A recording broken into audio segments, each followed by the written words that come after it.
जहां सूरज की पहली किरण महलों की दीवारों पर इतिहास लिखती है और हर कण में गूंजती है रजवाड़ों की अमर गाथाएं। ये सिर्फ जमीन नहीं, शौर्य और शान की एक जिंदा तस्वीर है। यहाँ की हवाएं भी पराक्रम के गीत गाती है और किले आज भी गवाह है उन रजवाड़ों की जिनकी तलवारों ने इतिहास को मोड़ा है। अगर आप भारत के इतिहास की उन कहानियों को महसूस करना चाहते हैं जिनमें वीरता, शौर्यता, उनकी गूंज सुनाई देती है, तो आपका स्वागत है जयगढ़ में। अरावली की चोटी पर गर्व से खड़ा हुआ ये किला न केवल राजपूताना शक्ति का प्रतीक है, बल्कि अपनी अभेद सुरक्षा व्यवस्था और अपनी अटूट दीवारों के लिए भी प्रसिद्ध है। इसे विजय का किला भी कहते हैं क्योंकि इस किले को आज तक किसी ने हराया नहीं है। इस किले के साथ ही भारत की एक विचित्र घटना भी जुड़ी हुई है। कहते हैं 1976 में जब इंदिरा गांधी ने पूरे देश भर में आपातकालीन लगाया था, उस वक्त इस किले से ट्रक भरकर सोना ले जाया गया। अब इस घटना में कितनी सच्चाई है ये तो भारत सरकार ही जानती है। बहरहाल मैं आपको इस वीडियो के माध्यम से पूरी डिटेल जानकारी बताऊंगा, तो बनी रहिएगा मेरे साथ इस वीडियो में एंड तक और देखिए दिल से। स्वागत है आपका उस धरती पर जहां रेत भी स्वर्ण से कम नहीं है। और आज राजस्थान की जिस किले के बारे में हम डिटेल में जानकारी लेने वाले हैं, उसकी नींव 16वीं शताब्दी में मिर्जा राजा मानसिंह ने रखी थी। ये किला सिर्फ एक सैन्य किला नहीं बल्कि राजपूतों की रणनीति का एक उत्कृष्ट उदाहरण है। अकस्मात शत्रु के आक्रमण से बचने के लिए इस किले का निर्माण किया गया था। 1726 ईस्वी में जयसिंह द्वितीय ने इस किले को पूरा बनवाकर तैयार करवा दिया था। आमेर किले से 400 मीटर की ऊंचाई पर बसा ये किला चील का टीला नाम की पहाड़ी पर स्थित है।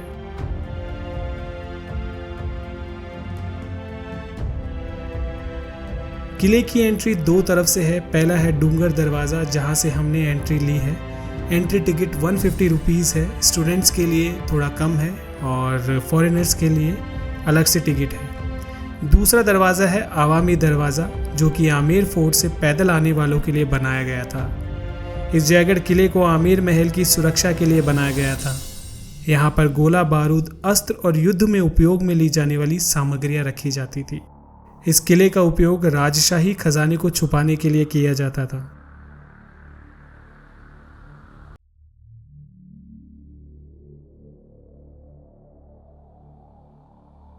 ये मौत का कुआं है। यहाँ पे सज़ा दिया जाता था। कोई गलत काम किया जाता ना, गलत बोलते थे, ऐसे मार के यहाँ पे सज़ा देते थे, मौत की सज़ा देते थे। पानी रहता था क्या इसमें? नहीं, ऐसे बॉडी में रहता था। तो कैसे लटकाते कैसे थे? तो यहाँ पे रस्सा गले में रस्सा लटकाए थे और ऐसे 10 रुपये और ऐसे सज़ा देनी थी। फिर ये बाहर जाने का रास्ता होता था, ऐसे सज़ा देते। अरे सिर्फ सजा के लिए ये रास्ता यूज में लेते थे। आमेर फोर्ट देखा आपने? हाँ। अब ये जैसे ये किला आपको विजिट करना है ना, ये किला देखो 1000 साल पुराना फोर्ट है। ये किला बनाया गया था सेना के लिए और आमेर फोर्ट में राजा रहते थे और नाहरगढ़ के अंदर रानियाँ रहती थी। और यहाँ पे क्या एक राजा का नाम था काकिल देव। 1036 में इसकी नींव फाउंडेशन रखा था और कंप्लीट किया था सवाई जयसिंह ने 1726 में। 700 साल लग गए थे इसको जयगढ़ फोर्ट को बनाने में और 27 राजाओं ने 27 पीढ़ी गुजर को बनाते जब ये जयगढ़ फोर्ट बनाया गया था। और आमेर फोर्ट नाहरगढ़ तो गवर्नमेंट के अंडर में है और जयगढ़ फोर्ट और सिटी पैलेस ये है प्राइवेट आज भी। क्योंकि भवन सिंह राजा थे, वो आर्मी में थे, खुद 1 रुपये सैलरी लेते थे और बाकी की सैलरी गाँव के अंदर दान किया जाता था। जब भवन सिंह राजा ने क्या 2011 ख़त्म हो गए थे, उसको कोई लड़का नहीं था, एक ही लड़की थी दिया कुमारी। ये आज भी राजस्थान की डिप्टी सीएम बना दिया गया। उसी का लड़का को राजा बनाया था। राजा का नाम है प्रेसिडेंट का पद्म नाम सिंह है, 24 ईयर का है। ये आज भी राज परिवार सिटी पैलेस में रहते हैं चंद्र महल के अंदर। आधा पार्ट टूरिस्ट के लिए ओपन कर दिए, आधा पार्ट में राजाओं का रेजिडेंट आज भी।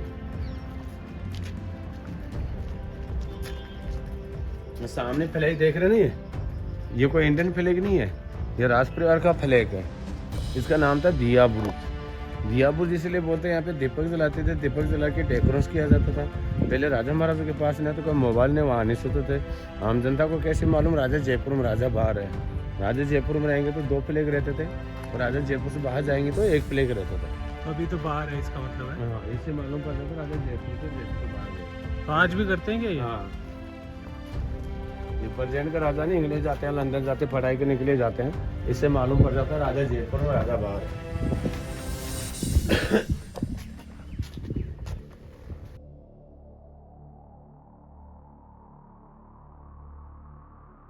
दो बावड़ी है, एक बावड़ी इधर, एक बावड़ी यहाँ पे तेल गर्म करते थे और यहाँ से बंदूक ही चलाया जाता था। ये नीचे वाला देख रहे हैं, ऑयल गर्म करके तेल डाला जाता था यहाँ से।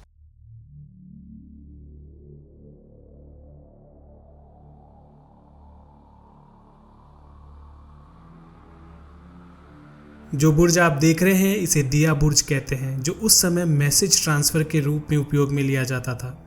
जब भी युद्ध की स्थिति बनती थी तो उस बुर्ज से ढोल नगाड़े बजाकर चेकपोस्ट से सैनिकों को मैसेज दिया जाता था। अब ये है ओपन टैंक। इतनी ऊंचाई में ना तो कोई हेडफोन था, ना पाइप, ना कुआ बावड़ी होते थे। अब राजन सामने गोल सा देख रहे हैं ना, इसके पीछे 5 किलोमीटर का वाटर कैनाल है। पूरा 5 किलोमीटर एरिया में जितना पानी आता था यहाँ पे जमा किया जाता था। यहाँ से मिट्टी वगैरह डाउन होकर साफ पानी, फिर आगे टैंक, उसकी कैपेसिटी होती है 60 लाख गैलन पानी की, जो 10,000 लोग 2 साल तक पानी पी सकते हैं। आज भी जितना बारिश का पानी आता था आज भी जमा किया जाता है। ये जैसे ओपन टैंक देख रहे हैं, यहाँ पे खुदा गवाह की शूटिंग होती है। यहाँ पे जेल बनाया गया तो पत्थर तोड़ते हुए दिखाई देता था। अमिताभ बच्चन का शूटिंग हुआ था यहाँ पे। और सामने देख रहे हैं ना, ये इंडियन एयरपोर्ट्स का रडार है। ये राजा भवानी सिंह थे, माँ चक्रवर्ती मिला था इसको यहाँ पे 1972 के अंदर। ये राजा महाराजा ने इसलिए बनाया गया था। एयरपोर्ट जलमहल के पास में एयरपोर्ट्स है, उसका टावर बनाया गया था।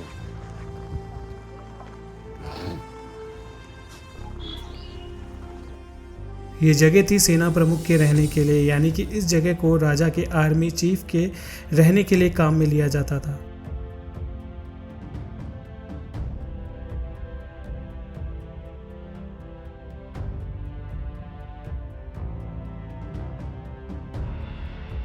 जैसे अब बाउंड्री बॉल होती थी ना, सेना के घोड़े चलते थे कि चारों तरफ घोड़े चलने के लिए था ये। और ये बीच का रास्ता होता था। राजा महाराजा एलिफेंट से आते थे, आमेर फोर्ट से आते थे। ये Amer fort, Jaigarh fort tunnel आती थी, 1.5 किलोमीटर की टनल होती थी। हाँ, वो पता है। टनल को यहाँ से आज भी आते हैं और जाते हैं उसी से। तो वो रास्ता है जो हाथियों के लिए था हाँ। और ये घोड़ों के लिए है।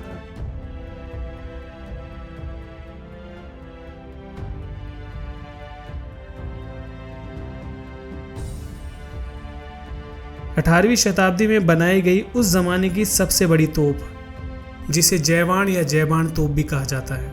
इसका निर्माण सवाई जयसिंह ने 1720 में करवाया था और ये तोप यही के कारखाने में बनाई गई थी। इस तोप का वजन 250 टन का है।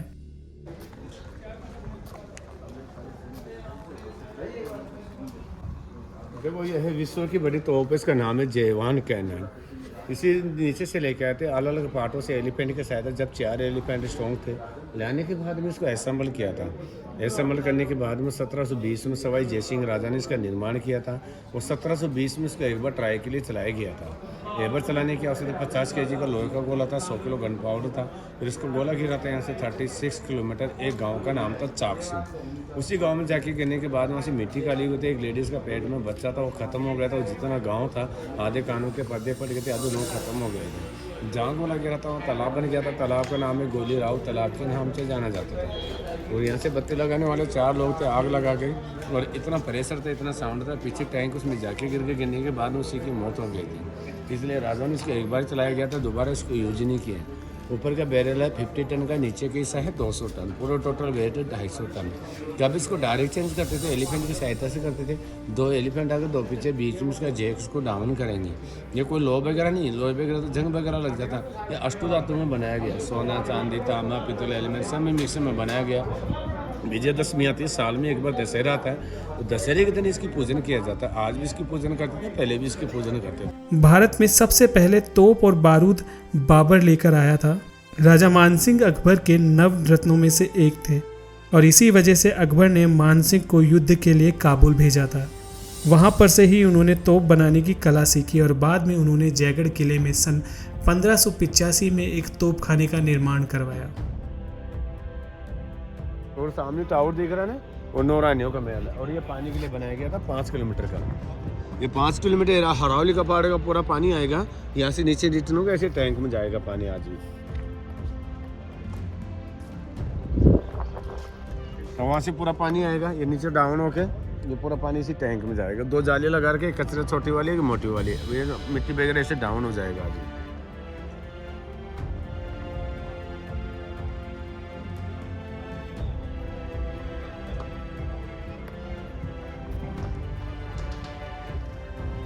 वहाँ से पूरा पानी आएगा, यहाँ पे जमा किया जाएगा। बारिश चालू हो जाएगी, यहाँ से क्लीन कर देंगे, पेड़ वगैरह को कटिंग करके पूरा पानी यहाँ से रिटर्न होकर पूरा पानी ऐसे रिटर्न स्टोर किया जाता है। नहीं, यहाँ से पानी भर गया तो कहाँ जाएगा? वो आगे दिखाएंगे, अब आगे चलेंगे, लास्ट टाइम आप टैंक देखेंगे, इंदिरा गांधी खजाना निकला।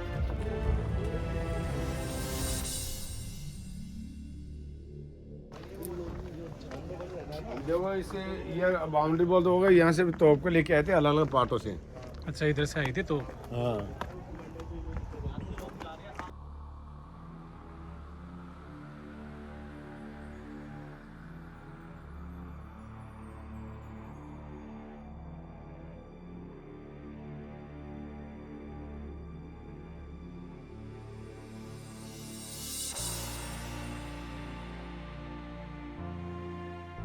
गोडाउन। गोदाम में हथियार वगैरह, बारूद वगैरह ये रखा जाता है।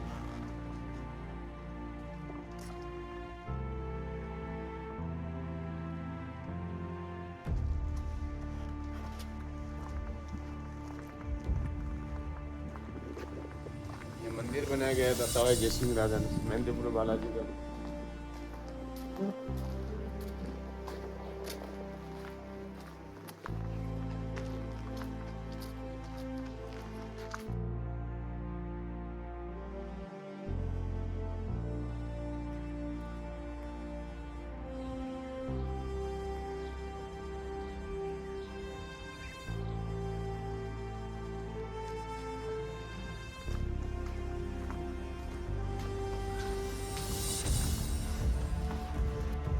ये रूम वगैरह देख रहे हैं छोटे छोटे, आधे रूम आगे हैं, आधे रूम यहाँ पे सैनिक रहते हैं। अब यहाँ राज परिवार के कर्मचारी रहते हैं, यहाँ पे गार्ड वगैरह होते हैं, ड्यूटी करने वाले फैमिली वाले रहते हैं, कोई नाइट में ड्यूटी करते हैं, कोई दिन में रहते हैं यहाँ पे। अच्छा, ये सब राज परिवार के रहते हैं अभी भी। आज भी।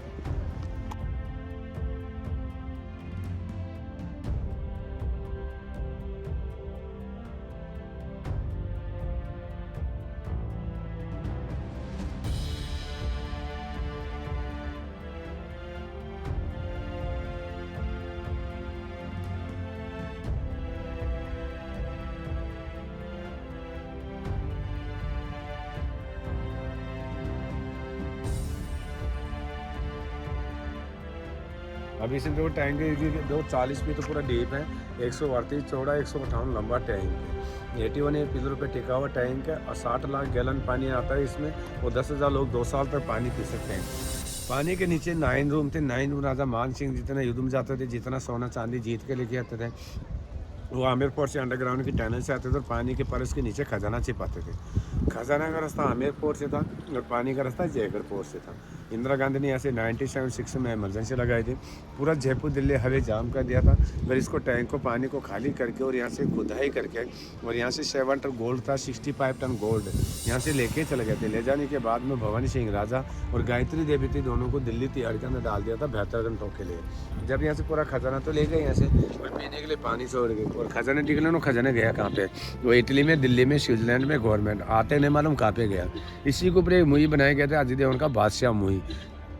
आज भी यहाँ पे जितना पानी आएगा, यहाँ पे चूना फिटकड़ी डाला जाता है, यह पूरा पानी रेन हार्वेस्टिंग हो गया, और आज भी यहाँ कर्मचारियों के लिए बनाया गया था।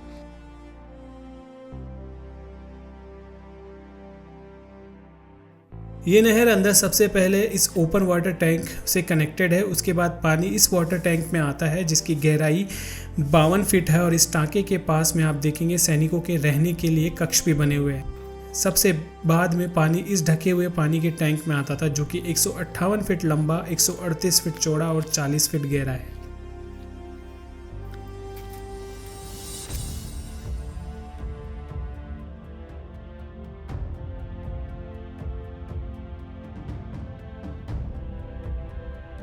यहाँ पर पानी इकट्ठा हुआ करता था पहले के समय में, और कहते हैं खजाना भी इसी जगह छुपाया गया था उस समय में जहाँ से इंदिरा गांधी ने खजाना लूटा था। तो ये जो पानी के टाँके हैं, इसके नीचे रूम हुआ करते थे, और उसकी जो एंट्री है वो आमेर महल से डायरेक्ट हुआ करती थी।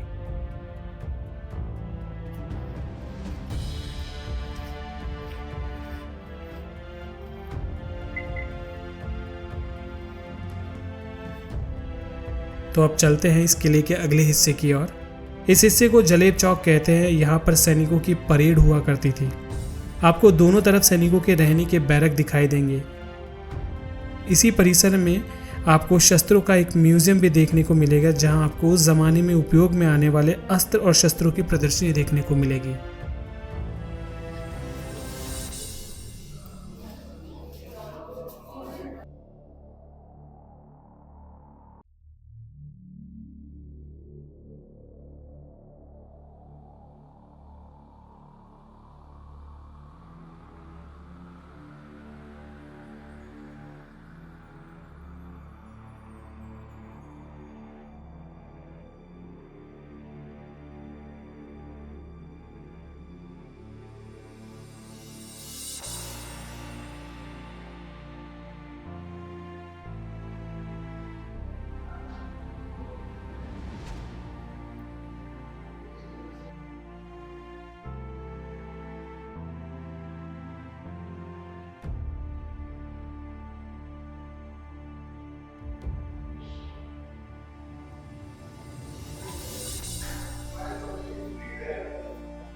इसी परिसर में आपको दो पुराने मंदिर भी दिखाई देंगे।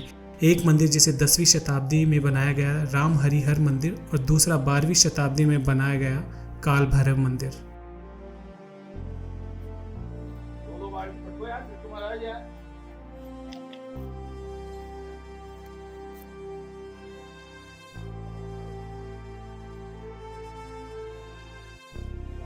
अब हम चलते हैं पैलेस कॉम्प्लेक्स की तरफ। ये पहली एंट्रेंस के साथ जो चौक दिखाई देता है, इसे सुबट निवास कहते हैं।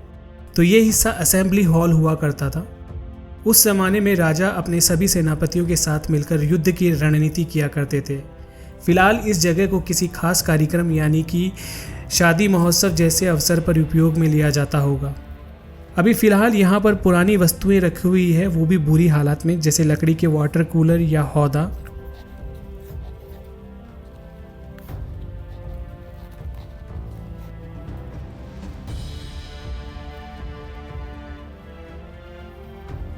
यहाँ से आप एंटर करते हैं खिलबती निवास। महल का ये हिस्सा सेनापति अपने मंत्रियों के साथ सीक्रेट मीटिंग करने के लिए उपयोग में लिया करते थे। जहाँ भी आपको जयगढ़ से जुड़ी हुई जानकारी डिस्प्ले की गई है।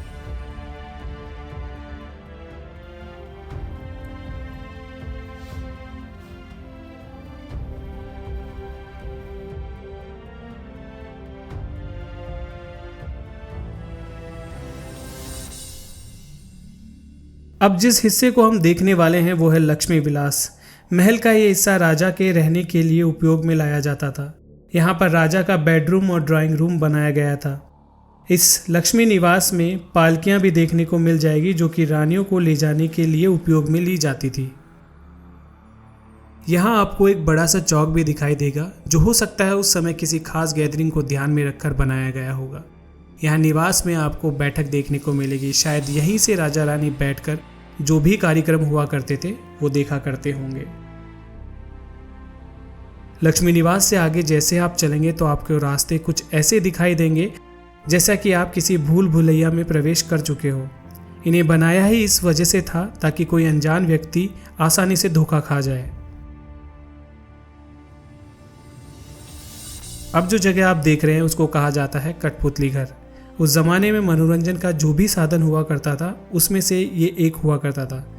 जब भी राजा रानी का मन होता था तो वह यहाँ आते थे और कठपुतली का खेल दिखा करते थे।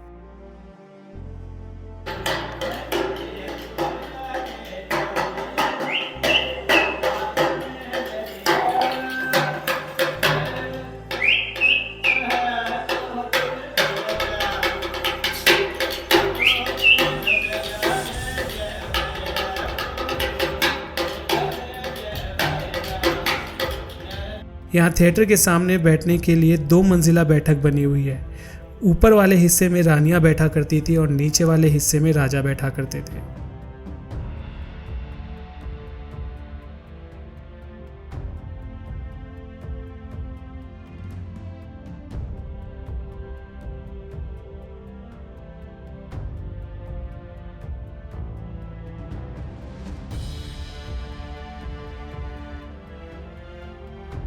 चलिए अब मैं आपको उस जमाने में बनाई गई भोजनशाला दिखाता हूँ। यहाँ राजा का डाइनिंग हॉल हुआ करता था। यहीं पर राजा और उनके खास लोग बैठकर भोजन किया करते थे। यहीं आपको छोटे छोटे चूल्हे भी बने हुए दिखाई देंगे जो कि उस समय हर रोज़ जला करते थे। एक समय था जब उस समय यहाँ पर लोगों की चहल पहल हुआ करती थी और आज सिर्फ लोग देखने के लिए आते हैं।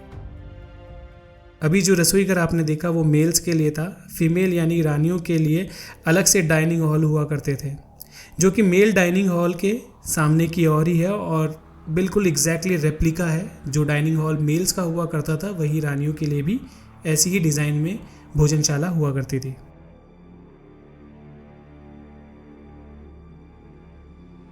महल का जो हिस्सा अब आप देख रहे हैं उस हिस्से को ललित मंदिर कहते हैं, जो कि समर पैलेस के नाम से भी जाना जाता है। फिलहाल अभी इन पैलेस की एंट्रीज को ब्लॉक कर रखा है, तो फिलहाल आपको सिर्फ इस जगह के नाम के बारे में ही पता लगेगा और बाहर आपको एक बस खाली जगह ही दिखाई देगी। इस पैलेस के सामने की ओर बाहर का नज़ारा देखने के लिए एक शानदार ओपन बालकनी बनाई गई थी। वाटर हार्वेस्टिंग यानी पानी के टाँकों से पहले जो आप तालाब देख रहे हो वहाँ से पानी इस महल के हिस्से में लाया जाता था और दीवारों पर रस्सियों की सहायता से पानी को खींचा जाता था। यानी कि पानी तालाब से दीवारों से होते हुए इस टाँके में फिल किया जाता था और यहाँ पर रस्सियों की सहायता से पानी को खींचा जाता था और उपयोग में लिया जाता था। ये आप देख रहे हो, ये पूरे फाउंटेन वगैरह का पानी का जितना भी उस वक्त अरेंजमेंट किया गया था, तो यहाँ पर पानी यूज़ में लिया जाता था। फाउंटेन की आपको एक जगह देखने को मिल जाएगी। चलिए अब आपको उस ज़माने का स्नान घर दिखाता हूँ। तो यह है उस ज़माने का स्विमिंग पूल जहाँ पानी इकट्ठा करके नहाने के लिए यूज़ में लिया जाता था।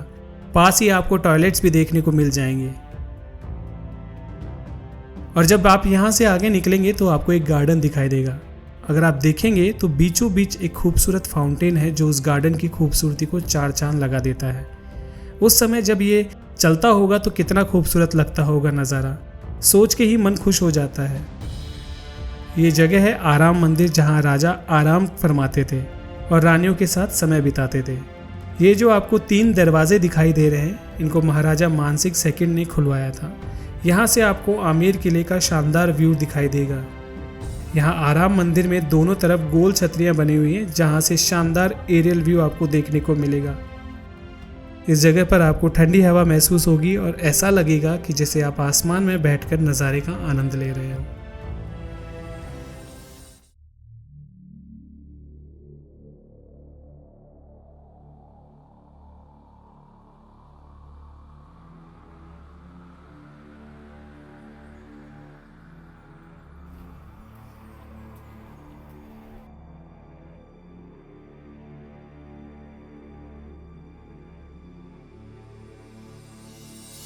सागर छतरी है, सागर छतरी में देख चुका हूँ। अब मुझे पता नहीं चल रहा अभी कौन सी क्या जगह है।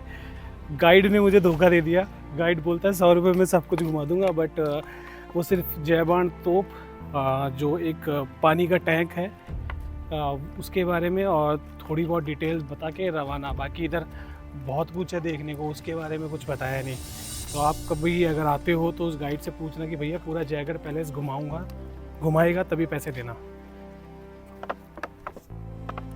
आई डोंट नो इधर से जाने का रास्ता है या नहीं है।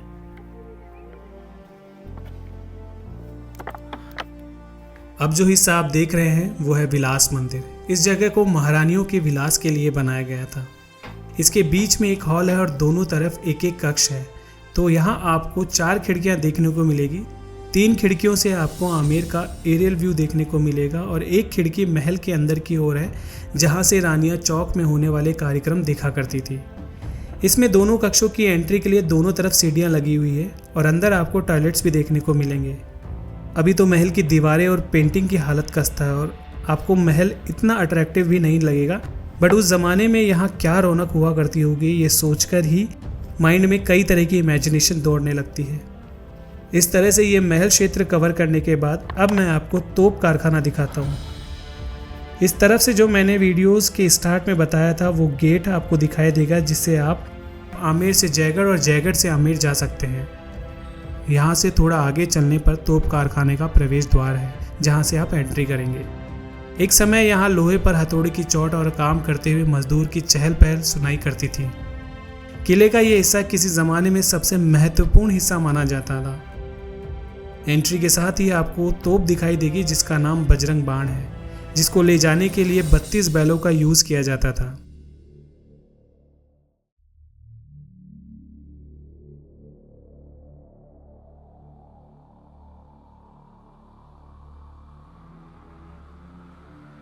आगे जाकर आपको कारखाने में ड्रिलिंग कॉम्प्लेक्स दिखाई देगा।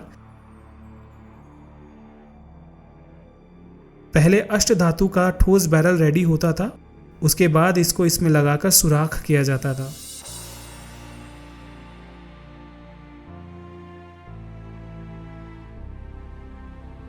इसके पास ही आपको एक बड़ा चौक भी देखने को मिलेगा, जहां उस समय में तोप को बनाने के लिए जो भी औजार यूज में लिए जाते थे उसको डिस्प्ले किया गया है। सो ये कारखाना है और यहाँ पर काफ़ी सारी चीज़ें रखी गई है। मशीन जो तोप बनाने की जितने भी सामान हुआ करते थे वो सारे यहाँ रखे गए हैं। तो इतिहास के उन पन्नों की कहानियों को मैंने इस वीडियो के थ्रू आपको समझाने और दिखाने की कोशिश करी है। वैसे तो बेस्ट टाइम इस महल को देखने का मानसून और सर्दियाँ ही है, बट गर्मियों की छुट्टियों में भी एकदम कड़कड़ाती धूप में आप घूम सकते हैं अगर इतिहास को जानने में आपकी बहुत खास रुचि हो तो इस तरह से आज का मेरा ये वीडियो यहीं समाप्त हो रहा है। फिर मुलाकात होगी किसी नए वीडियो के साथ। तब तक के लिए शुक्रिया, धन्यवाद और हंसते रहिए, मुस्कुराते रहिए और देखते रहिए प्रदीप दिल से।